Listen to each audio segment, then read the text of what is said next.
what he's done with me. And like I said, everything happens for a reason. The good Lord blessed me with a lot of things, and I think right now He's blessed me with a great crew that's with me. I really can't complain. Considering how well you're saying you're doing with the nutritionist, the question would be, why didn't you get one earlier? You didn't feel a need in your previous fights to have one as far as... No, yeah, I took what I learned from Dolce and I used it to my advantage. And then I'm always the guy that if it went good, let's make it better. I thought I made it better for the last weight cut. In return, it was the worst thing I could do, right? So at that point, that's whenever, as a person, I said, okay, I have to take a step back. I know how to eat clean, I know how to eat healthy, but I don't know everything about nutrition, right? That's why there's jobs out there for nutritionists. That's why people need them, right? Because even athletes like us, we don't know everything. And now that the IV band is in place, now he can, like I said, I haven't been over 185 in a long time. So I'm going to be fighting at 181, 182, and we're gonna rehydrate the way the body needs to. I've heard some interviews with you, and you mentioned how important it is to fight at the right range, to either be in close or outside, just not be at his range. How do you figure out the range? Is that something you go out there the first round and kind of get a feel for where you should be and shouldn't be, or... Just really after the first, whenever I see his body react, then I'll figure out, okay, this is where he likes his range, So I can sit there and bounce around with you. As soon as I feel like his body reacts, then I can adjust. Okay, there. Now I can sit there and say, okay, I can take a half step back or a half step in, and I can close those distances that way.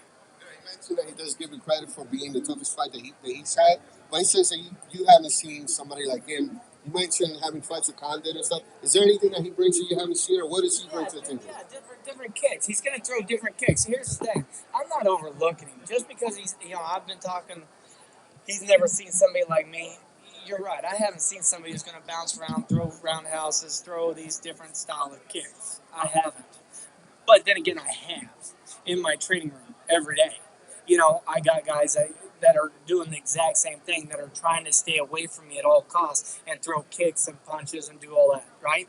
So I have seen that. But, it is a fight, right? And so don't get me wrong. I'm not saying that he doesn't pose any threat. He's got threats because it's a fight, right? But I just think that my threats are a little bit bigger than a kick. You know what I mean? How do you see this fight playing out? Do you see this going 5 rounds? You see yourself knocking them out? How do you see this fight playing out in your head? I just don't want a decision. I don't care how it happens. I don't want decisions. That's what I've been telling everybody. It's 2016, no decisions. I want to get back to sort of the old Johnny, and I think I'm getting there. And in the next camp, we're going to be even better. We're getting stronger. We're getting faster. We're getting lighter. And the weight's going to be a non-issue. And so then again, I get to focus on what I need to do. How do I get myself better? That's what I'm excited about in 2016.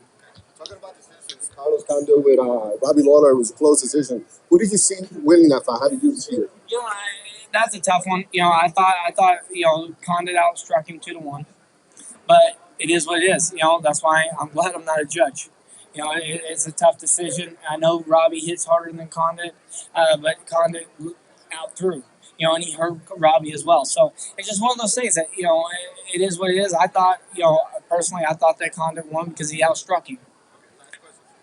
You've been here in the welterweight division for a while. You fought the best. Conor McGregor, he says he would like to come up to welterweight at some point. How do you see him playing out in the welterweight division if he if he makes a step up? I don't think it's a good idea. If he, it's a different ball game. You know what I mean?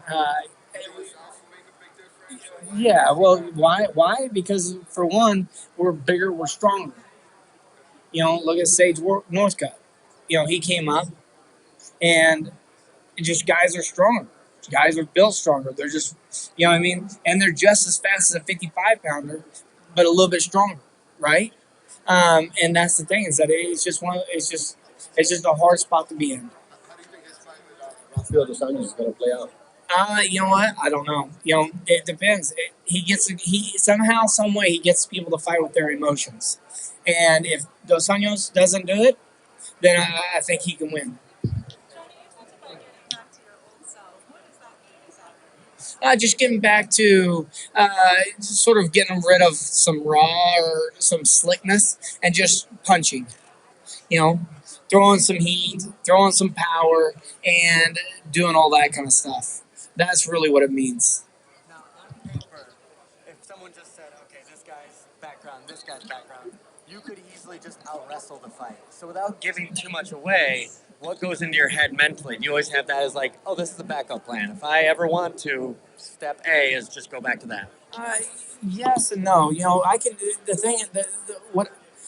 thing that I have wrestling is that people are starting to talk about it again. What for the last 4 years, people have been talking about my striking. Right? They totally forgot about the wrestling. So now I can sit there and say I have wrestling, and people know that I have wrestling, and that can be great for my stand up as well. You know, take a couple of shots, throw up high, or throw up high, get the takedown. I can let my body really do what it wants to do now, and I'm not looking for I'm looking for the knockout, but I'm not looking for it. I'm looking for to put myself in the best position to try to finish a fight. You have the kidney stones ahead of your fight with Tyron Woodley, and that happened just before the fight. That had to be somewhat very frustrating for you after going through a full camp. What was it like for you to come back from that? What was it like? It was a month process. Took me a month before I could start working out again. It sucked. Like my body just was not reacting the way that I wanted it to. It was weird. And after it started getting better, that's whenever I knew I needed a nutritionist. And that's whenever I got Lewis. And I haven't looked back since. And my body's feeling great. And seeing the post of your weight cut already, it looks like you're coming in pretty low. What's your weight at right now? I was 74 this morning, so I was 3 over. What's it like being an elite level athlete and then taking a month of nothing and then day one going back in the gym? How do you climb that ladder? Because if I don't run for like 2 weeks, I just think I should quit. It's mental. I'm strong mentally, thank goodness. I was blessed with a mind that would run through walls. And that's really it, is that, what do you want to do with your life, Johnny? Do you want to sit here and say it's over at this point? Or do you pick yourself back up and admit shame that you don't know and you can't do everything on your own and move forward? And that's sort of the way that I looked at it. I was just like, you know what? I'm going to move forward off this. I'm going to get myself better, and I'm going to make it where I can be back relevant again. Do you feel like when you first went in, you were behind a step, or you just feel like you didn't miss a day? Sometimes I take a month off after fights. So, depending on injuries and stuff, right? So really, I was just like, it sort of got me happy to be back in the gym.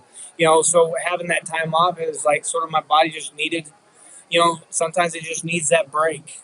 And whenever I needed that break, it finally said, hey, you're doing it all wrong. You're doing it all wrong. You need somebody. And again, it's important to listen to your body that way.